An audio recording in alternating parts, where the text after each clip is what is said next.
Hey folks, Jen Volka here, memory therapist at mymemorypal.com in Silicon Valley. Thanks for joining me today and happy 2020.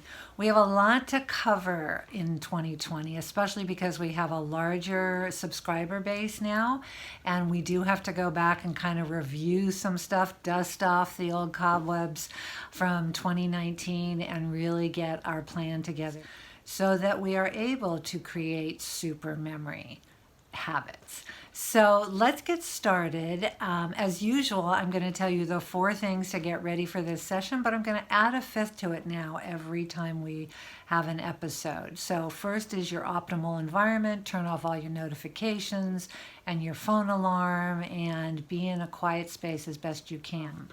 Thirdly, have your composition book ready with today's date. Think about enlisting your Cornell notes, and if you don't know what that means, you can go back on a previous episode and see, or you can send me an email to mymemorypal@gmail.com in the title, and I will send you a free template. In addition to those items, I would also like to say, please feel the need to actually revisit your notes within an hour after this session. I know that's not possible for everybody, but I'm going to kind of go through a formula of what's important in terms of recall of notes and new knowledge. If you revisit it within the first hour, best optimization in terms of new information becoming a little bit more indelible. If you revisit it within 8 hours, not as great, but still okay. If you revisit it within 24 hours, it's okay, but it's still not going to be quite as great as an hour. And why is that? We lose a lot of our new information after a 60-minute period. It's kind of short-term memory married with working memory. The two need to get really congealed in order to then swiftly move into long-term memory. If you don't get into a review of your notes within that 60 minutes, you're risking that your long-term memory will not remember as well, and it will continue to fade as time goes by. So try to plan a 2-hour session. My videos are usually between 11 and 23 minutes. And if you can plan an hour and a half, that gives you time to revisit your notes. And most importantly, what goes hand in hand with revisiting your notes is making a plan. Maybe it's just a 3-step plan. Maybe it's a 5-step plan. You want to make a plan on how you're going to remember what you learned today and how you're going to practice it.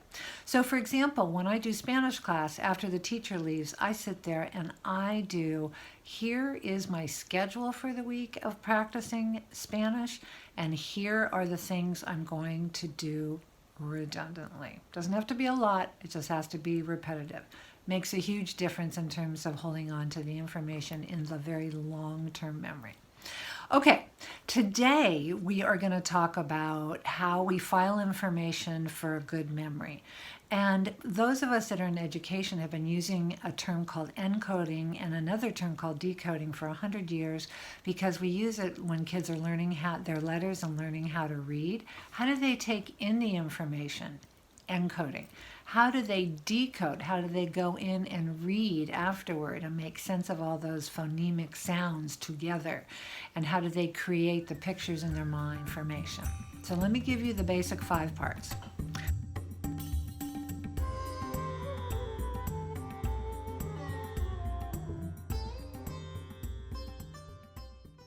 We have memory stars, which will really help you get a picture of the big wheel of ideas that are going to be taken apart episode by episode during 2020. Magical words that can help you actually create pictures in your mind's eye if you're not already a visual thinker intuitively. Story weaving. How we create those pictures and tie them together with connectors or intermediaries. For super memory, we're going to want to be using a storyboard technique or a frame by frame, kind of scene by scene type of process to create a movie so that we actually get an even more indelible memory on the information we're learning. And then we will put it all together using what's called the language optimizer.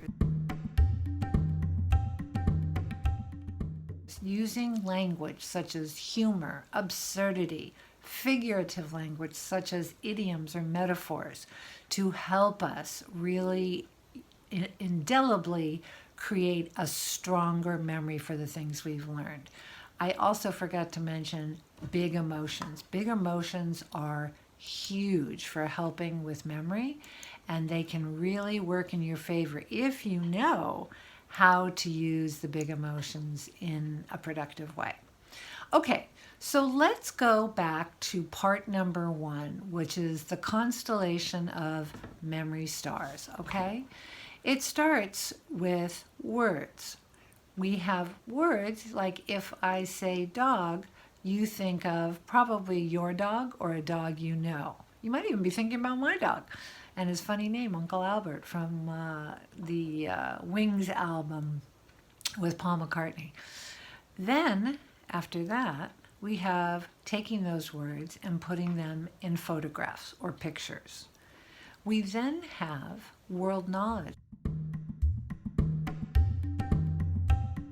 What do I know about this? What kind of experience have I had with this thing I'm trying to remember? Is there anything in there I can tie to my world experience or world knowledge? Something I've seen, something I've done, something I've read or heard or experienced even through a movie or YouTube. We're then going to take those various components of pictures and words and put them, weave them into a story or a movie. So you could do just a walkthrough, like a reading out loud kind of story, but it is much better when you take the pictures and you actually make a movie to help you remember. Again, the language optimizer, as I talked about earlier, is the way that we use language, cause and effect. What if this happened? Then what would the result be? Contrast and comparison. Oh, it's kind of like a cow, but it's really more like a zebra because it's black and white. Humor. Somebody standing on their head. Some sort of absurdity that makes you remember the moment. Figurative language comes in all shapes and sizes. Inferences, idioms, metaphors. She's going to break a leg. Well, you don't mean it literally. It's a figurative speech in the acting world, in theater. Then you're going to move to the next part of the memory stars, which is mental dress rehearsal. How do I think about it and reflect on it and walk through the choreography of whatever it is I just learned so that I'm rehearsing what I've just learned? And the last piece for now of memory stars is going to be good habits of the mind. And some of which we already talked about in the beginning, getting ready for this session, but we're going to get even deeper into them in subsequent episodes. So that is your constellation of memory stars to give you kind of the big picture. Let's just talk about incoming data for starters.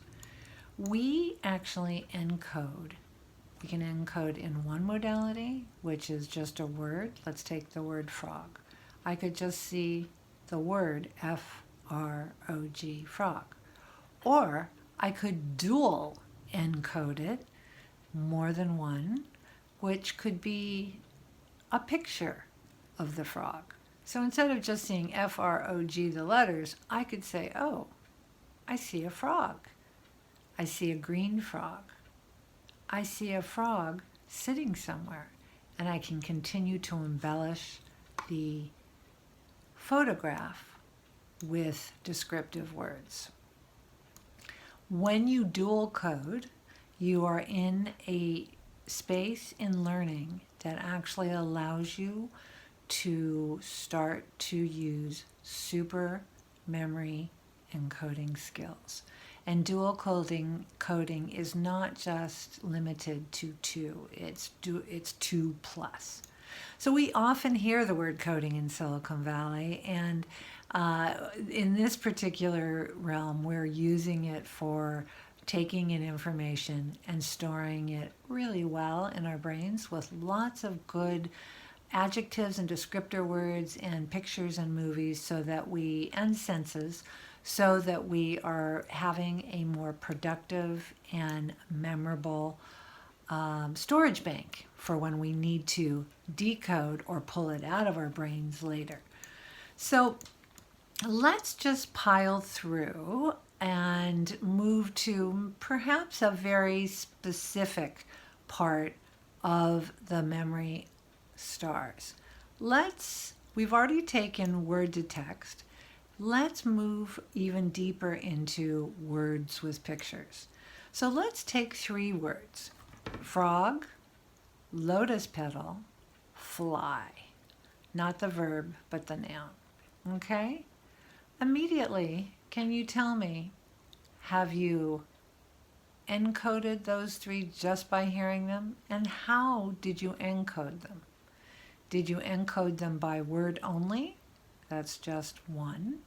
Or did you create a picture, which would be dual coding? For example, the green little frog has 4 legs. He's sitting on a heart-shaped green leaf in a lily pond, and he is trying to catch the fly with his very long tongue. So now I have just visualized a little movie in my head. How'd I do that? I did it with descriptive words. I did it with movement. I did it by tying the 3 things together in a story. That is story weaving. And now we are in the super memory encoding level for our process of remembering new information. So I want to go through right now some magical memory words that can really help you create those pictures in your mind's eye. Curiosity words, emotional and feeling words, environmental words, thematic words, location and timing words, palette words, the senses words, and maybe even social media words. So let me break them down for you.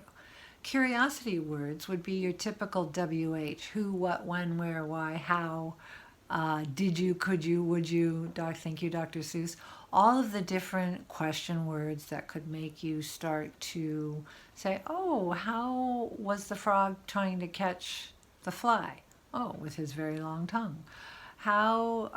Where was the frog sitting? Oh, in the lily pond. What was the fly doing? So there's lots of good ways that these curiosity words can actually help you start to think about the story you want to create for the visualization in your mind's eye. Emotional and feeling words. What's the mood of the picture? How's the frog feeling? Hungry. How's the fly feeling? Petrified. Is it a sad moment? Is it a happy moment? Is it a just typical day in the lily pond moment? Environ words or environ words. Is it a clean pond? Is it a messy pond? Is it a crowded pond? Is it a pond in the park? Is it a pond in someone's backyard? Thematic words. Does the picture have any theme to it whatsoever? So it might be, oh, it's a lily pond in the middle of Golden Gate Park, San Francisco, and it happens to be President's Weekend, and there are lots of people strolling. Palette words. Color, shape, size, symbols. What would the artist palette create here in this picture? What are some lovely adjectives to add influence and color to the picture? The senses: taste, smell, feel, sight, sound. What are some things you can do to add extra descriptive words using the sentence? Oh, the frog caught the fly and tasted the fly and thought he tastes terrible. The frog spit the fly out. Will you ever forget the fly and the frog? Nope, because it's kind of unusual for a frog to spit a fly out. Social media words. Did you see something on YouTube that reminded you of this? Have you ever read an article in a fishing magazine about how frogs catch flies? There are many different ways that we can use these descriptive words to help enhance the ability to actually visualize something in our mind's eye. It can be totally absurd. It does not have to be real life. It does not have to be something that makes sense.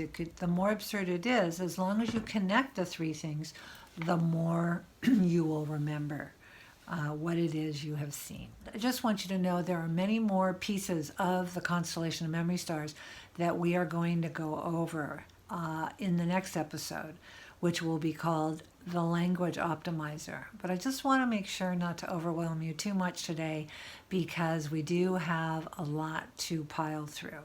So let me tell you my little story. This is a story about Prince Harry and my dinner party. So recently we had bouillabaisse, which we try to actually have every year.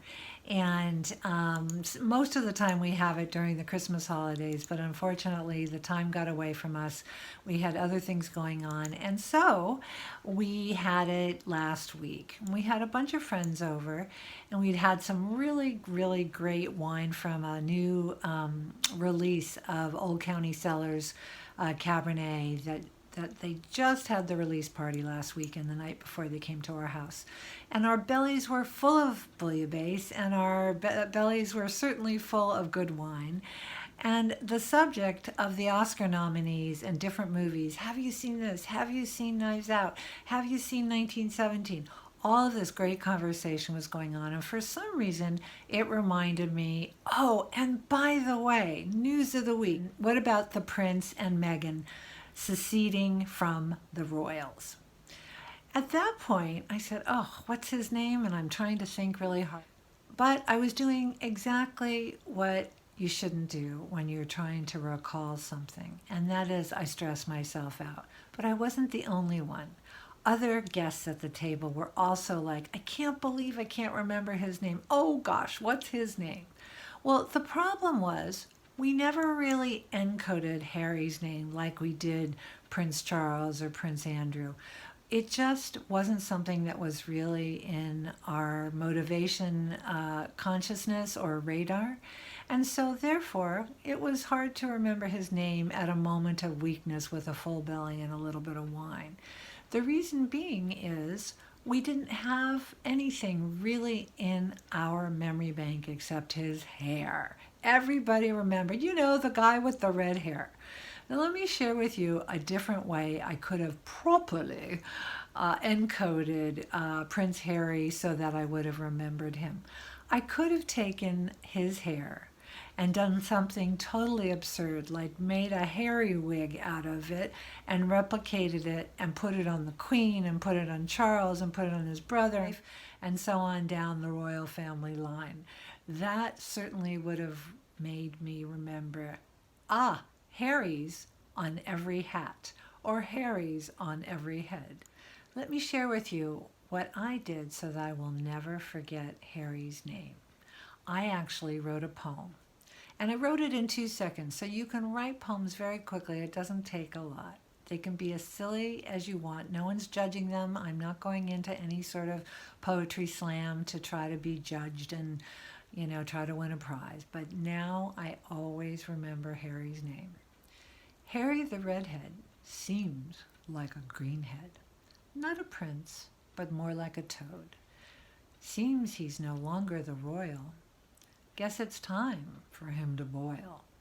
His suit's of British armor and clamor up to glamour with celebrity wife Meghan for more freedom and mayhem and perhaps a little more fun. So there you have it, better encoding, kind of silly, not too hard, and you too can do it. Try until our next episode to do 1 or 2 poems about something you want to try to remember. It's really great when it comes to names. You will be so much more successful if you actually do a quick, silly riddle or poem or rhyme on somebody's name, because you'll never forget it after that. Okay, folks, remember me until next time. Don't forget to visit your notes within an hour if you can. And if you need the Cornell notes or you want the practice sheet for the constellation of memory stars, please feel free to email me at mymemorypal@gmail.com. Please give us a like if you found this episode to be helpful. Tell your friends, and we really appreciate your participation in any discussion in the comments part. Start a conversation, see what works, talk about what doesn't, reach out for help. Talk to you next time.